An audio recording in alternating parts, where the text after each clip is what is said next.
আমাদের হাতে আরও একটি ইমেল, যিনি পাঠিয়েছেন নাম প্রকাশে অনিচ্ছুক, লিখেছেন, আমি আগে জানতাম যে পায়ে ধরে সালাম করা নাকি নিষেধ। কিছুদিন আগে আবার একজন বললেন বাবা মা শ্বশুর শাশুড়ি এবং স্বামীকে নাকি পা ছুঁয়ে সালাম করা জায়েজ রয়েছে।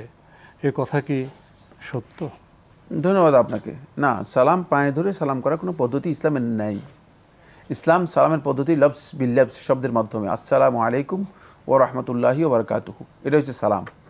পায়ে ধরা সালামের সাথে কোনো সম্পর্ক নেই। যদি কেউ মনে করেন যে পায়ে ধরাটা সালাম, তিনি ইসলামকে বিকৃত করেছেন। পায়ে ধরে সালাম করা ইসলামে জায়েজ নেই। এটি সর্বনিম্ন হুকুম হচ্ছে হারাম। সালাম হলো মৌখিক সম্ভাষণ। সালাম হচ্ছে মৌখিক বিষয়। আসসালামু আলাইকুম ওয়া রাহমাতুল্লাহি ওয়া বারাকাতুহু, এবং এটা ওহীর মাধ্যমে আল্লাহ সুবহানাহু ওয়া তাআলা জানিয়েছেন, শিক্ষা দিয়েছেন আমাদেরকে, কোরআনে কারীমের মধ্যে এটা নাজিল করেছেন।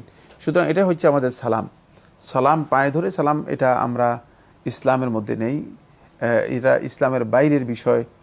সুতরাং আপনি যে বলেছেন মা বাপ শ্বশুর শাশুড়ি তারপরে স্বামীকে পায়ে ধরে সালাম করা জায়েজ, এই বক্তব্য ভিত্তিহীন, কোনো দলিল নেই।